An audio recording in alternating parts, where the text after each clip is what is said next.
সম্ভব আমি সংক্ষিপ্ত করার চেষ্টা করব আমার বক্তব্যকে।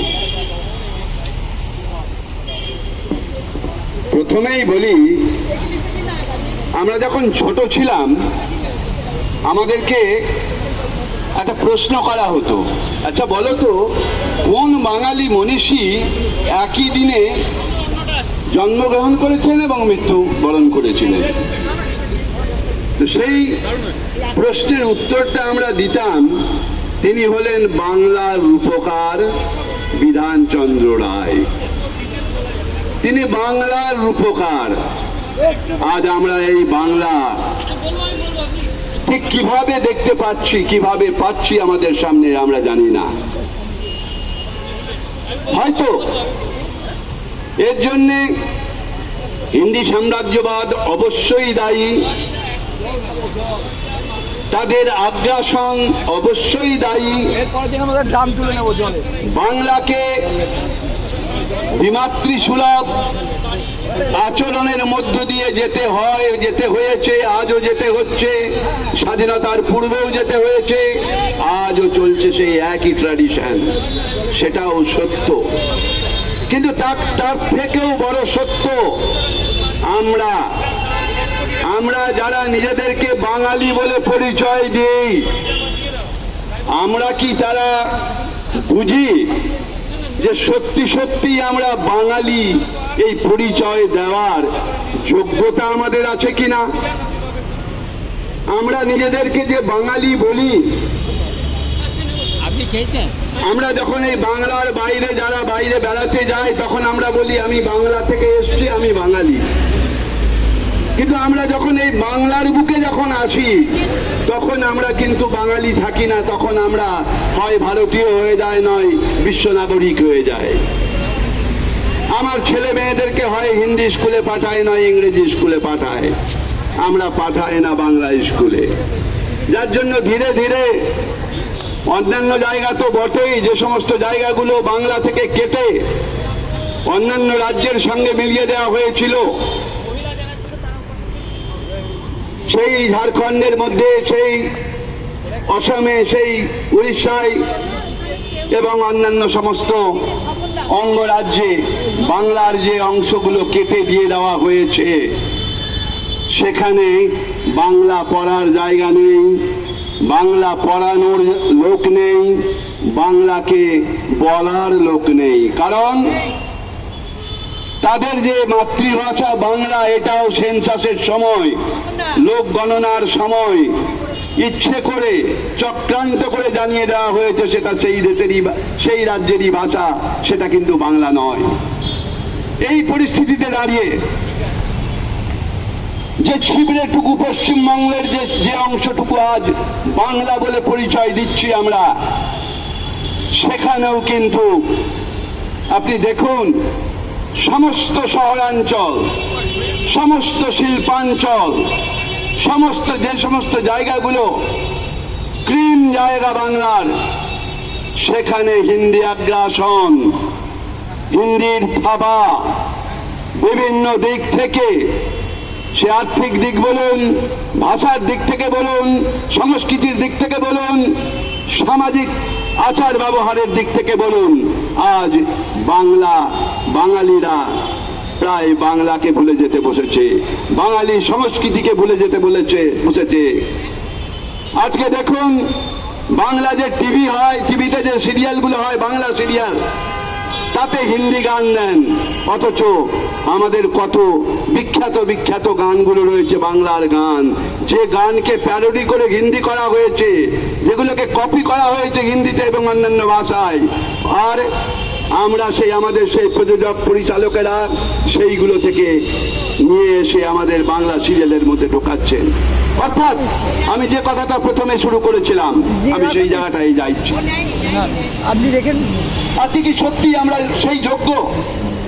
আমরা কি নিজেদেরকে বাঙালি বলে পরিচয় দেওয়ার মতন জায়গায় রয়েছি, নাকি আমরা বাঙালির এই যে সদস্যরা, কিছু আমরা যারা নিজেদেরকে বাঙালি বাঙালি বলছি, সেইটাই সব? আমার ভাইয়েরা এবং বোনেরা এবং বন্ধুরা, আমি দুঃখের সঙ্গে বলছি, আমরা কিন্তু তাইলে এই বাংলাকে বাঁচাতে পারবো না, এই বাংলা ভাষাকে বাঁচাতে পারবো না, বাঙালি জাতি সত্তাকে বাঁচাতে পারবো না।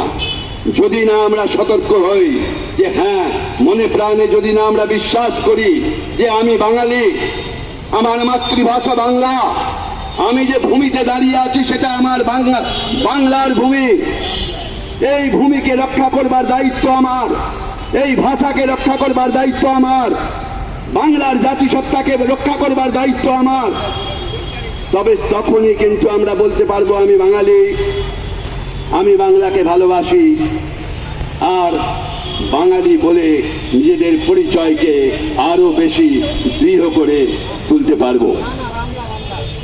তাই আমরা অনেকক্ষণ ধরে বিভিন্ন বক্তার মুখে আপনারা শুনেছেন, একই চর্বিত চর্বণ আমি বলতে চাই না।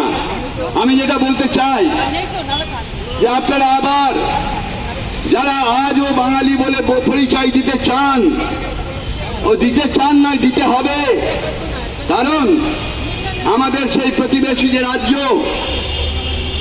অসম, অসমে প্রথমে 40 লক্ষ এবং আবার এই কদিন আগে এনআরসি থেকে 1,02,000, তার মানে 41 লক্ষ, প্রায় 41.5 লক্ষ মানুষের নাম বাদ গেছে। প্রায় 1 লক্ষ মানুষ বিভিন্ন ডিটেনশন ক্যাম্পে রয়েছে। অমানসিক অবস্থা, মা আছে এক জায়গায়, শিশু আছে আর এক জায়গায়, স্বামী আছে আর এক জায়গায়, ভাই আছে আর এক জায়গায়।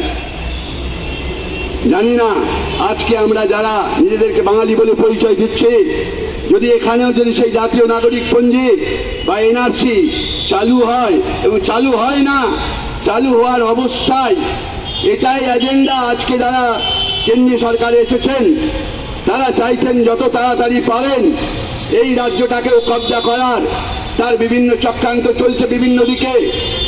এই বাঙালিদের সঙ্গে বিভিন্নভাবে তারা সংঘাত চালিয়ে যাচ্ছেন, যাতে করে এই রাজ্যটাকে শেষ পর্যন্ত আইন শৃঙ্খলাজনিত কারণে এখানে হয়তো 356 যারা কিংবা অন্য কোনোভাবে এই বাংলাটাকে এক্ষুনি কুক্ষিগত করে নেওয়া যায়, এবং করে নিয়ে এখানে আর কোনো প্রতিবাদ থাকবে না।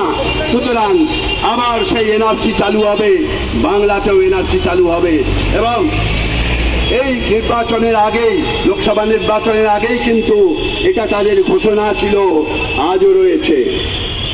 তাই যদি হয় বন্ধু, সেদিন কিন্তু জানি না তারা কোথায় ছুটবেন, তার নিজের সেই বংশলতি কাবার করার জন্য বাঙালি বলে পরিচয় দেওয়ার যে পরিচয়পত্রগুলো, সেগুলো কোথায় যাতে খুঁজে পাবেন কিনা জানি না।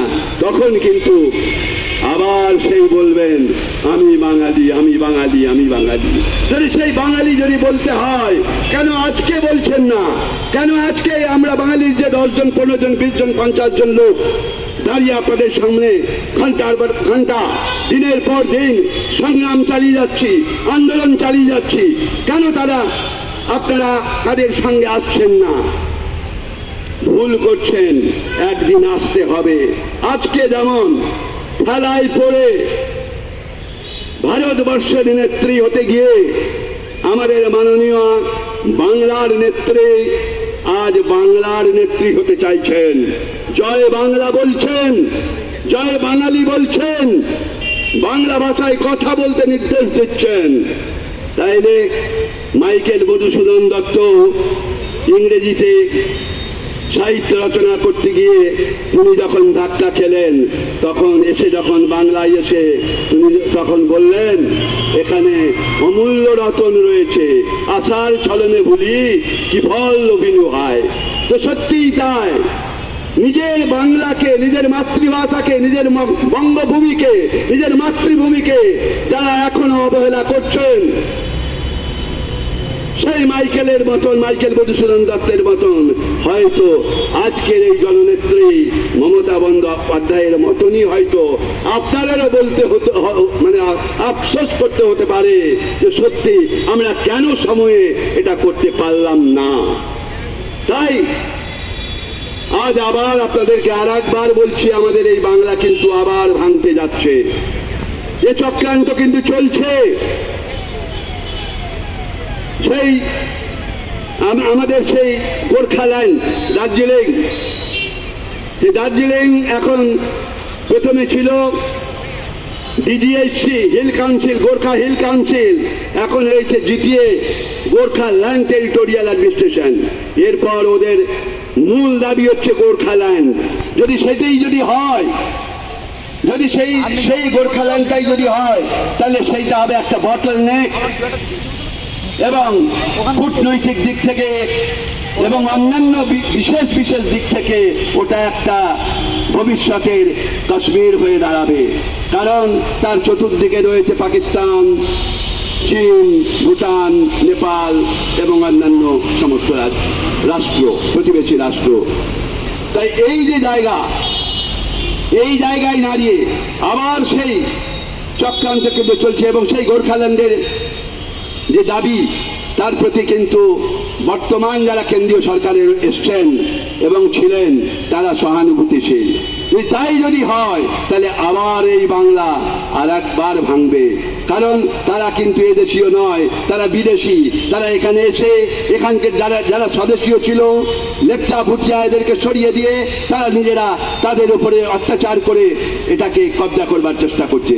সুতরাং বন্ধুগণ, যদি বাংলাকে বাঁচাতে হয়, যদি আপনার এই বঙ্গভূমিকে বাঁচাতে হয়, যদি আপনার মাতৃভাষাকে বাঁচাতে হয়, তাইলে আর সব থেকে বড় কথা আপনার জাতি সত্তাকে যদি বাঁচাতে হয়, তাইলে প্রাণ খুলে বুকের বিশ্বাসটাকে পুরোপুরি নিয়ে জোর করে বলুন, আমি বাঙালি, আমি বাংলায় বাস করি, আমার দেশের নাম বাংলাদেশ, বঙ্গভূমি, আমার মাতৃভাষা বাংলা ভাষা, আমি বাংলাকে ভালোবাসি।